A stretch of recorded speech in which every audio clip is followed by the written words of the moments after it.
bolsistas, tudo bem? Hoje nós vamos fazer uma entrevista sobre podcast e temos aqui uma entrevista com César Vinícius, em que nós vamos discutir um pouco sobre o contexto do uso dessa ferramenta para a educação. Olá, César, tudo bem? Tudo bem. Bom, então vamos iniciar aqui com algumas perguntas.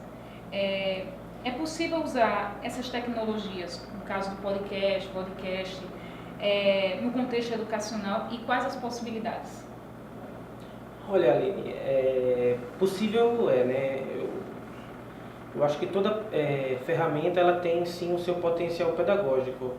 Basta o educador ele transformá-la. Então, quando a gente para pensar em podcasts, em vlogs, esse tipo de coisas, são as linguagens que geralmente os jovens estão utilizando, né? São as formas deles se expressar. Então, talvez se fosse natural o professor se utilizar disso para pensar atividades ou propor suas próprias atividades, pedir para um grupo, ao invés de apresentar no PowerPoint, apresentar um podcast, ou o próprio professor teve um problema no caminho, precisou se ausentar, gravar um vlog do carro e se utilizar da ferramenta ao seu favor, né? Nunca achar que isso está contra ele.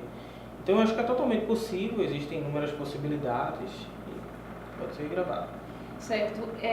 Nesse caso, qual a importância do uso de tecnologias em sala de aula, especificamente essas? Porque assim, a gente já começou a conversar sobre essas possibilidades, inclusive fora da sala de aula, mas sempre pensando como um pouco de contexto educacional, como por exemplo um professor quer dar uma aula à distância, que é o caso do professor EAD, ou quer fazer algum aviso para a turma. Então, nesse caso, de que forma essas tecnologias elas podem colaborar para dentro da sala de aula? Assim, você tem algum exemplo que a gente pode usar na sala de aula, especificamente dentro da sala de aula? Tenho sim.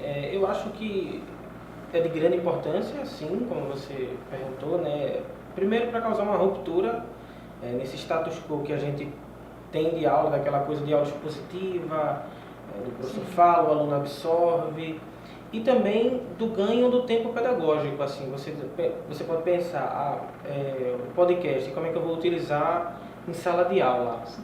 E aí a gente pensa, o podcast a gente geralmente está ouvindo quando a gente está lavando um prato, quando a gente está no ônibus, esse tipo de coisa. Então, não faz tanto sentido eu trazer para a sala de aula o podcast, mas eu pedi para os meus alunos, por exemplo, gravarem um podcast, compartilhem um com os outros, e na sala de aula a gente vem discutir o conteúdo. Então a gente está talvez fazendo uma sala de aula invertida nesse ponto de vista, porque a gente antecipa o conteúdo com os nossos estudantes e eles trazem para a gente já para discussão.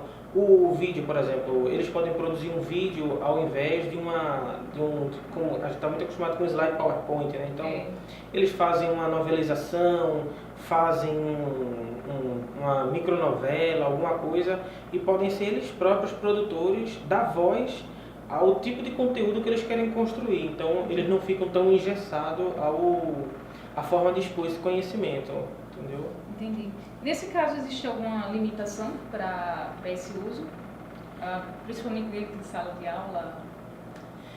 O que a gente costuma pensar é aquela questão por exemplo, do linguajar, da não polarização das opiniões, porque tende muito a um lado ficar muito forte e ficar com embate com o outro. Então a gente tenta, sempre quando vai trabalhar podcast, ou vídeo, ou qualquer outra ferramenta, tentar deixar a discussão livre, solta, respeitando. Então assim, mas em termos de direção, a gente pode ter um podcast mais direcionado, com pauta, sem pauta, a gente pode ter um vídeo gravado com muita edição, sem edição, com gracejos. Então tudo depende de quem está fazendo a direção artística dele. Entendi. E nesse caso, para finalizar, você já usou em algum contexto educacional? Sim. Eu trabalhei muito tempo fazendo oficina com isso, né? E hoje em dia eu estou em sala de aula. Então a gente tenta gravar podcasts para criar um repositório para que eles próprios ou alunos dos outros anos seguintes tenham um local de consulta. Então, por exemplo, a gente está trabalhando gênero textual, Então a gente produz um material sobre isso, manda para esse repositório e os próximos alunos dos outros anos podem voltar e consultar isso. Então eles se inspiram, ou eles podem querer fazer diferente, esse tipo de coisa. Então é uma produção do aluno para outros alunos nesse caso. Certo, perfeito. Então, tivemos agora a nossa entrevista com César Vinícius sobre o uso do podcast para a educação e nos veremos até a próxima.